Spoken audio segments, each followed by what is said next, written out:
Hello friends. मैं रेखा चौधरी बायोज्ञान के इस ऑनलाइन प्लेटफॉर्म पर आपका हार्दिक स्वागत करती हूँ, हार्दिक अभिनंदन करती हूँ। आज से इससे पहले हमने एक पार्ट वन लेकर आए थे हम सेल का, कोशिका विज्ञान का, जिसको कि हमने एमसीक्यूज के माध्यम से समझा था।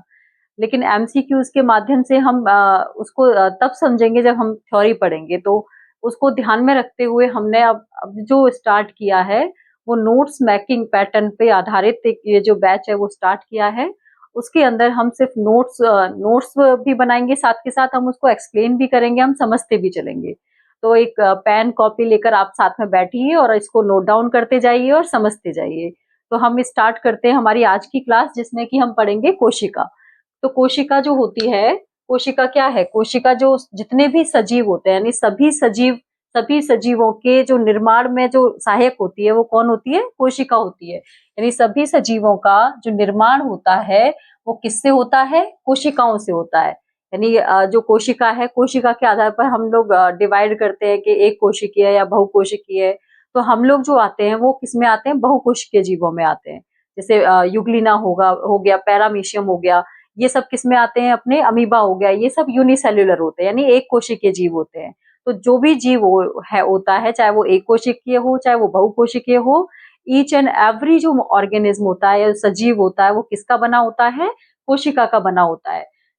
सेकंड पॉइंट है हमारा इसमें, सभी सजीवों की संरचनात्मक एवं क्रियात्मक इकाई किसे कहा जाता है?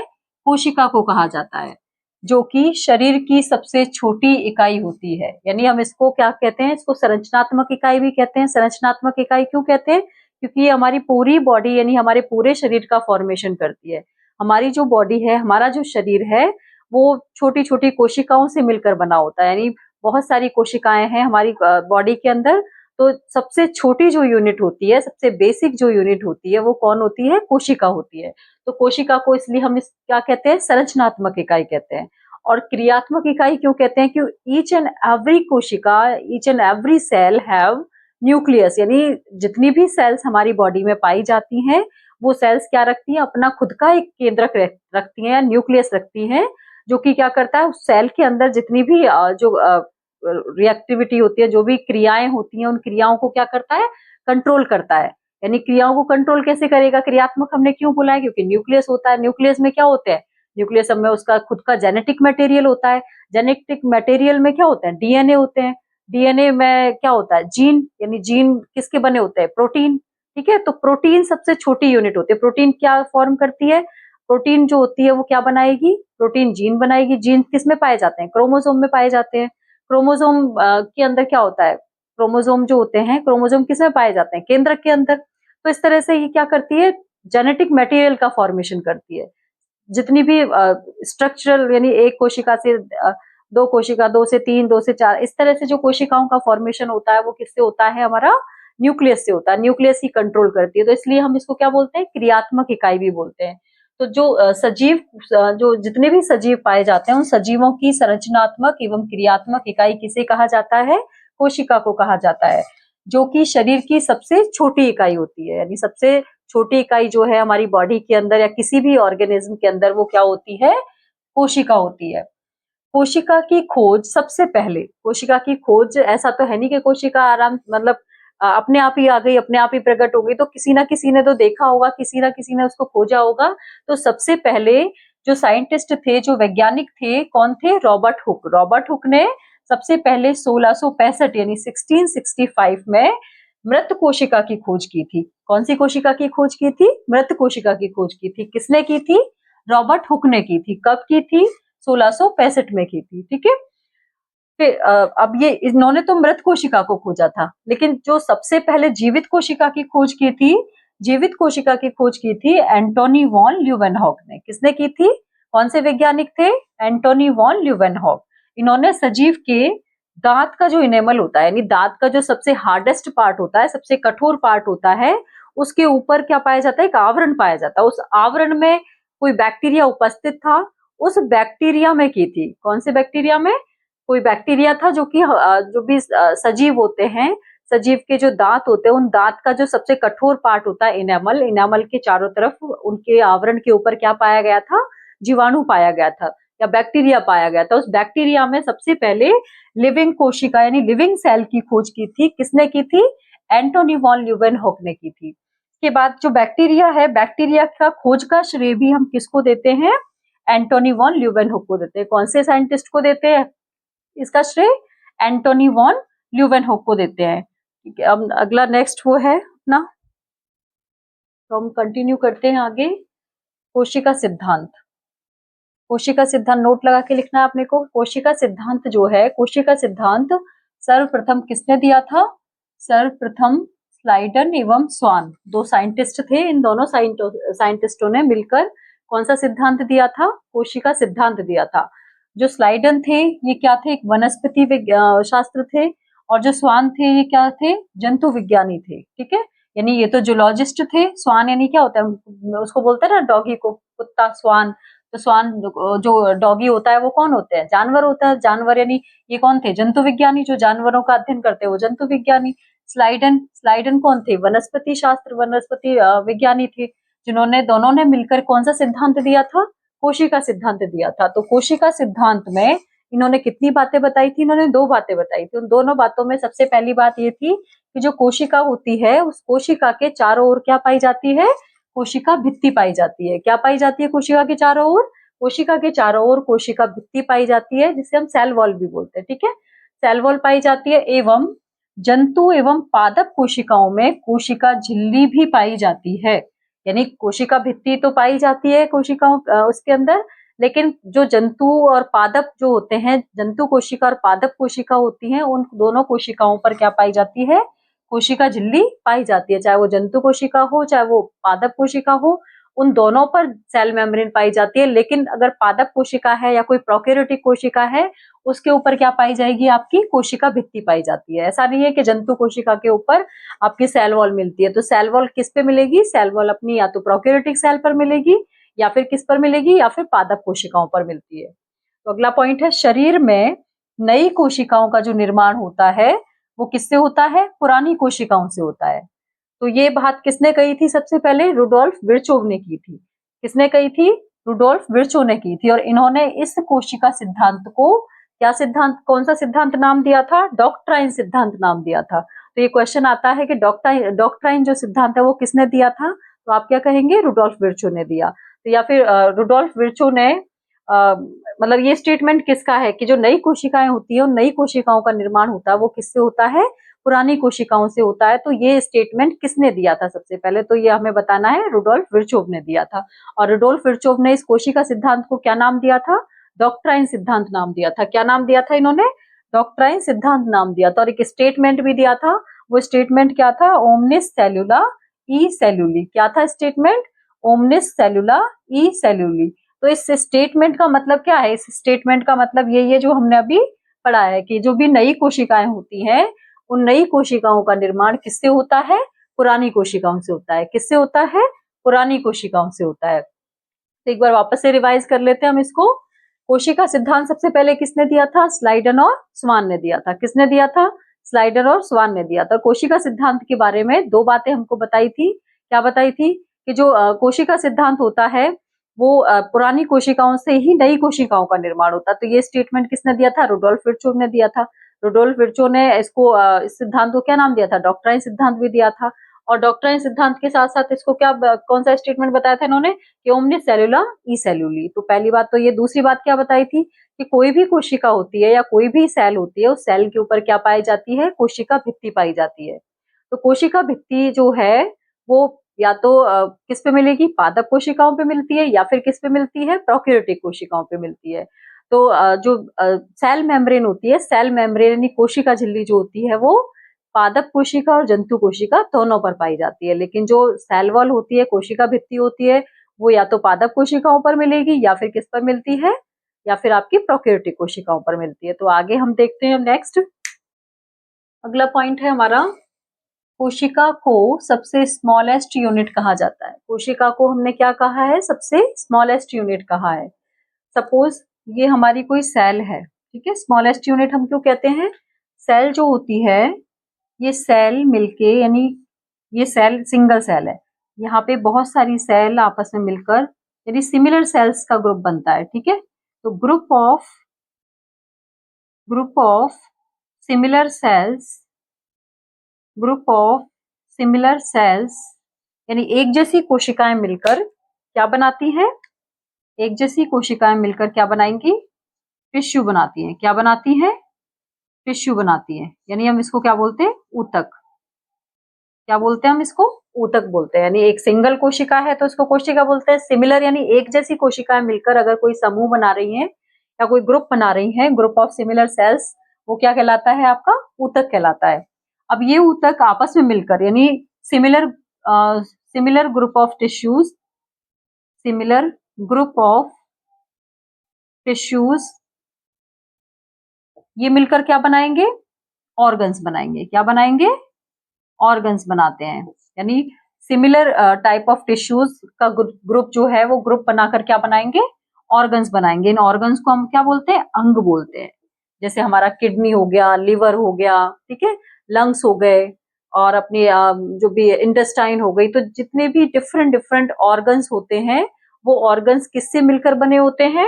डिफरेंट डिफरेंट टाइप्स के टिश्यूज से मिलकर, ग्रुप ऑफ टिश्यूज होता है। ठीक है, जैसे हमारा किडनी हो गया, किडनी क्या है?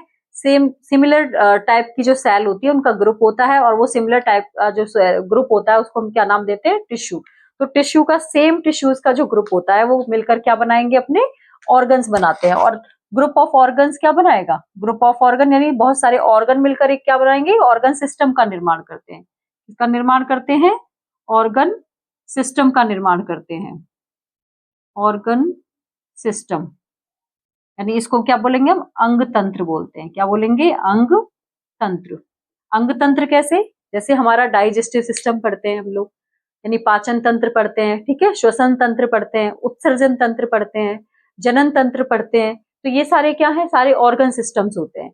ये किससे मिलकर बने होते हैं? यानी डिफरेंट डिफरेंट ऑर्गन से मिलकर बने होते हैं। जैसे हमारा पाचन तंत्र है, पाचन तंत्र में क्या मिलेगा? हमारे माउथ होता है, ईसोफेगस होता है, स्टमक होता है, लार्ज इंटेस्टाइन, स्मॉल इंटेस्टाइन, ठीक है, अपना लिवर भी इसमें हेल्प करता है, और अपना पैंक्रियाज भी इसमें हेल्प करता है। तो ये जितने भी ऑर्गन्स होते हैं ये ऑर्गन्स मिलकर क्या बनाएंगे? ऑर्गन सिस्टम बनाते हैं। ठीक है, तो ऑर्गन सिस्टम मिलकर क्या बनाएंगे मैडम? तो इस ऑर्गन सिस्टम जो होते हैं, सारे ऑर्गन सिस्टम मिलकर हमारी होल बॉडी बनाते हैं, यानी हमारा पूरा शरीर तैयार करते हैं।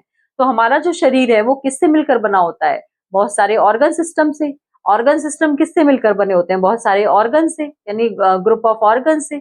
और ऑर्गन किससे मिलकर बने होते हैं? ग्रुप ऑफ टिश्यूज से। ग्रुप ऑफ टिश्यूज किससे मिलकर बने होते हैं? ग्रुप ऑफ सेल से। और सबसे छोटी यूनिट अगर हम बात करते हैं तो वो क्या, कौन सी होती है? कौन सी होती है छोटी यूनिट? सेल होती है। इसीलिए हम इस सेल को या कोशिका को क्या कहा जाता है? इसको क्या कहते हैं हम? Smallest unit of the body, यानी सबसे छोटी, स्मॉलेस्ट यूनिट यानी सबसे छोटी इकाई कहा जाता है किसकी? हमारे शरीर की। तो हमारे शरीर की सबसे छोटी इकाई कौन सी होती है? कोशिका होती है। तो कोशिका, इसका कॉन्सेप्ट हमारे समझ में आ गया इस पॉइंट का। इसके बाद हमारा पॉइंट है कि जो कोशिका सिद्धांत है, कोशिका सिद्धांत ऐसा तो नहीं सब पे अप्लाई होता है, ठीक है, तो कोशिका सिद्धांत तक कोई ना कोई इसका अपवाद होगा, एक्सेप्शन होगा। तो इसका एक्सेप्शन जो होता है वो कौन होता है? वायरस होता है। वायरस इसका एक्सेप्शन क्यों है? क्योंकि जो वायरस है वो कैसा है? ये एसेल्युलर जीव है, एसेल्युलर ऑर्गेनिज्म है। एसेल्युलर मीन्स क्या इसमें कोशिका होती है या नहीं होती है? तो अगर ये क्वेश्चन आए कि जो वायरस होता है वो क्या एक कोशिकीय या बहुकोशिकीय, तो हमारा आंसर क्या होगा? ये या ना तो बहुकोशिकीय होता है ना ही ये एक कोशिकीय होता है। ये कैसा होता है? ये एक अकोशिकीय जीव है। ये क्वेश्चन कई बार पूछा हुआ है, कंफ्यूज करने के लिए दे देते हैं कि जो वायरस होता है वो कैसा जीव है, यूनिसेल्युलर है या मल्टीसेल्युलर है? तो ये ना तो यूनिसेल्युलर होता है ना ही मल्टीसेल्युलर होता है। कैसा जीव होता है ये एसेल्युलर होता है, यानी अकोशिकीय जीव होता है। क्योंकि इसका खुद का कोई सेल नहीं होता है। यह क्यों होता है? क्योंकि इसमें खुद का डीएनए जो होता है, आरएनए होता है, वो बिखरी अवस्था में होता है, यानी फ्री होता है सेल के अंदर। तो जैसे ये किसी पे, जैसे हमने पढ़ा था कोविड वायरस आया था, कोरोना वायरस आया था, ये क्या था? Corona virus. तो कोरोना वायरस अगर बाहर पड़ा है तो ये डेड होता है, यानी कोई ना तो सिंगल सेलुलर ऑर्गेनिज्म है ना ही ये लिविंग ऑर्गेनिज्म है। लेकिन जैसे ही इसको कोई बॉडी मिलती है तो बॉडी मिलते ही ये कैसा हो जाता है? सजीव हो जाता है, जीवित हो जाता है। ठीक है, तो इसमें अपनी जो बिखरी अवस्था में क्या पाया जाएगा? या तो डीएनए मिलेगा या आरएनए मिलेगा। कभी भी इसमें एक साथ डीएनए और आरएनए एक साथ कभी भी नहीं मिलते, या तो डीएनए होगा या फिर आरएनए होगा, तो दोनों कभी भी एक साथ इसमें नहीं पाए जाते हैं। तो ये या तो डीएनए मिलेगा या फिर क्या मिलेगा इसके अंदर, आरएनए मिलेगा। तो इसके नेक्स्ट अगला पॉइंट है अपना, अपनी स्लाइड में पढ़ते हैं हम, जो सजीव है, सजीवों के जीवन का जो भौतिक आधार है, सजीवों के जीवन का भौतिक आधार हम किसे कहते हैं, प्रोटोप्लाज्म को कहते हैं। यानी प्रोटोप्लाज्म क्या है, जीव द्रव्य। ठीक है, तो जीव द्रव्य जो होता है वो जीवन का भौतिक आधार होता है। ये सबसे पहले किसने कहा था, जो पुरकिंजे नामक वैज्ञानिक थे, पुरकिंजे नामक वैज्ञानिक ने हमें बताया था कि जो जीवन का भौतिक आधार होता है वो क्या होता है, हमारा प्रोटोप्लाज्म होता है, यानी जीव द्रव्य होता है। तो ये सबसे पहले किसने बताया था, पुरकिंजे नामक वैज्ञानिक ने बताया था। तो उन्होंने ये कॉन्सेप्ट दिया था कि जीव द्रव्य जो होता है वो किस किस से मिलकर बना होता है, जीव द्रव्य जो कोशिका में केंद्रक पाया जाता है प्लस कोशिका के अंदर जो द्रव पाया जाता है, यानी साइटोप्लाज्म और न्यूक्लियस, केंद्रक और कोशिका द्रव्य, ये दोनों आपस में मिलकर क्या बनाते हैं, जीव द्रव्य बनाते हैं। और अगर हम कोशिका द्रव्य की बात करें तो कोशिका द्रव्य क्या कहलाएगा, कोशिका द्रव्य जो होता है, जो पूरी कोशिका में से अगर हम केंद्रक को रिमूव कर दें, केंद्रक को हटा दें, तो वो सिंगल जो फ्लूइड रह जाता है, उस सिंगल फ्लूइड को हम क्या नाम देते हैं, कोशिका द्रव्य नाम देते हैं। तो हम स्ट्रक्चर देखते हैं, संरचना देखते हैं कोशिका की। ये पादप कोशिका है।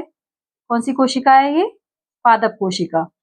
तो जो पादप कोशिका होती है, हमने पढ़ा था अभी पहले पिछली स्लाइड में हमने देखा था कि जो पादप कोशिका होती है या कोई बैक्टीरिया सेल होती है वो क्या रखती है, अपनी खुद की कोशिका भित्ति रखती है। यानी इन दोनों के ऊपर क्या पाई जाती है, कोशिका भित्ति पाई जाती है। तो ये जो सबसे आउटर मोस्ट लेयर होती है, सबसे बाहरी जो लेयर होती है, उस बाहरी लेयर को हम नाम देते हैं कोशिका भित्ति। अगर प्लांट सेल है या कोई बैक्टीरिया सेल है या ब्लू ग्रीन एल्गी है तो इनके ऊपर क्या मिलेंगी, ये कोशिका भित्ति पाई जाती है। लेकिन अगर बात करें हम जंतु कोशिका की, तो जंतु कोशिकाएं जो होती हैं उन कोशिकाओं पर सिर्फ बाहरी जो मेम्ब्रेन होती है वो कौन सी मिलेगी, कोशिका झिल्ली पाई जाती है, उसके ऊपर ये कोशिका भित्ति नहीं पाई जाती है। तो पादप कोशिका की सबसे भारी भित्ति, सबसे भारी जो मेम्ब्रेन होती है वो कौन सी होती है, कोशिका भित्ति होती है। कोशिका भित्ति के अंदर कौन सी पाई जाती है, कोशिका झिल्ली पाई जाती है। यानी सेकंड जो मेम्ब्रेन है, सेकंड जो लेयर है, उस लेयर को हम नाम देते हैं कोशिका झिल्ली। इसके बाद में जो मेन पार्ट है इसका वो है क्या है, डीएनए, वो सॉरी क्रोमोसोम। क्रोमोसोम किसमें पाए जा रहे हैं, केंद्रक के अंदर पाए जाते हैं। क्या पाए, किसके अंदर पाए जाते हैं, केंद्रक के अंदर। तो इसका जो मेन पार्ट है इसका वो क्या है, वो केंद्रक है। केंद्रक के अंदर क्या पाए जा रहे हैं, डीएनए पाए जा रहे हैं। डीएनए क्या है, डीएनए एक जेनेटिक मटेरियल होता है जो कि अपना जीन दूसरे उसमें ट्रांसफर करता है कोशिका में। तो अब इसके जो मेन कंपोनेंट है, मेन जो घटक होते हैं कोशिका के, वो क्या होते हैं, कोशिका भित्ति, कोशिका झिल्ली, केंद्रक, केंद्रक द्रव्य और जीव द्रव्य। अब ये जीव द्रव्य हमने इसको क्यों नाम दिया है, क्योंकि इसके अंदर न्यूक्लियस भी है, सारे ऑर्गेनेल्स भी हैं, सारे अंगक भी हैं, तो इसलिए हमने इसको क्या नाम दिया है, जीव द्रव्य। अब एक ये मेनली डिफरेंस ये होता है जंतु कोशिका और पादप कोशिकाओं के अंदर, इसमें आपको लार्ज जो ऑर्गेनेल ये दिखाई दे रहे हैं, ये क्या है, रिक्तिकाएं होती है। इनको क्या बोलते हैं हम, रिक्तिकाएं। रिक्तिकाएं यानी वैक्यूल। तो जो प्लांट सेल होती है, पादप कोशिका जो होती है, पादप कोशिका के अंदर जो रिक्तिकाएं होती है, वैक्यूल होती है, वो कैसी होगी, लार्ज साइज में होती है। और जो एनिमल सेल होती है, एनिमल सेल के अंदर जो वैक्यूल होती है, रिक्तिकाएं होती है, वो कैसी होती है, बहुत ही छोटे छोटे साइज की होती है, बहुत ही स्मॉल होती है। अब जो हरित लवक होता है, क्योंकि प्लांट हम जानते हैं कि प्लांट क्या करते हैं, फोटोसिंथेसिस करते हैं, प्रकाश संश्लेषण करते हैं। तो प्रकाश संश्लेषण के लिए किसकी आवश्यकता होती है, प्रकाश संश्लेषण के लिए हमें क्लोरोफिल, यानी क्लोरोफिल की आवश्यकता होगी। क्लोरोफिल किसमें पाया जाता है, क्लोरोप्लास्ट के अंदर पाया जाता है। तो क्लोरोप्लास्ट यानी प्लास्टिड जिसको हम बोलते हैं, प्लास्टिड किसमें पाया जाएगा, पादप कोशिकाओं में पाया जाएगा, प्लांट कोशिकाओं में पाया जाएगा। क्योंकि प्लांट कोशिकाएं जो होती है अपना खाना खुद बनाती हैं। कौन से मेथड से बनाती है, फोटोसिंथेसिस मेथड से बनाती है, प्रकाश संश्लेषण से बनाती है। तो प्रकाश संश्लेषण क्या बिना जो क्लोरोप्लास्ट है, प्लास्टिड की एब्सेंस में हो जाएगा, नहीं होगा। उनके लिए क्लोरोप्लास्ट या क्लोरोफिल होना चाहिए, सनलाइट होनी चाहिए। तो उन सब के लिए कौन सा जो अंगक है, ऑर्गेनेल है, वो हेल्पफुल होगा, हरित लवक या प्लास्टिड। तो ये है हमारे पादप कोशिका की संरचना। कोशिका से संबंधित जो भी कोशिकांग बनते हैं, अब इसकी कोशिका के अंदर जितने भी हम ऑर्गेनेल या कोशिकांग पढ़ रहे हैं, जैसे माइटोकॉन्ड्रिया हो गया, हरित लवक हो गया, अपना केंद्रक हो गया, लाइसोसोम हो गया, ठीक है, एंडोप्लाज्मिक रेटिकुलम हो गया, जितने भी कोशिकांग हैं, जितने भी ऑर्गेनेल्स होते हैं, उन ऑर्गेनेल्स का फॉर्मेशन किसके द्वारा होता है, जीव द्रव्य के द्वारा होता है। तो इसमें ये लाइन लिखी हुई है कि कोशिका से संबंधित जितने भी कोशिकांग बनते हैं, वो कोशिकांग किससे बनते हैं, उन सभी का निर्माण जीव द्रव्य से होता है। इसीलिए इस जीव द्रव्य को हमने नाम दिया है कि ये कोशिका का क्या होता है, भौतिक आधार होता है। क्यों होता है भौतिक आधार? क्योंकि इसकी मतलब जो कोई भी सेल है, उस सेल के अंदर जो भी ऑर्गेनेल्स बन रहे हैं, जो भी कोशिकांग बन रहे हैं, वो कोशिकांग किससे बनते हैं? जीव द्रव्य से बनते हैं। जीव द्रव्य से बनते हैं, तो इसलिए इसको बेसिक आधार या भौतिक आधार कहा है। किसका? सेल का। और किसने कहा था? पुरकिंजे ने कहा था। तो ये था हमारा आज का सेशन। इस सेशन में अगर अगर आपको अच्छा लगे तो इस सेशन को लाइक करना, शेयर करना और सब्सक्राइब करना। इसके बाद में हम अब इसका नेक्स्ट पार्ट लेकर आएंगे, जिसको हम पूरा फुली डिटेल में पढ़ेंगे, जिससे अपने नोट्स भी तैयार हो जाएंगे। और नोट्स के साथ साथ अगर हम ये हमारा चैप्टर कंप्लीट हो जाएगा, कंप्लीट होने के बाद में हम इसको एमसीक्यूज के माध्यम से समझेंगे। तो थैंक यू सो मच।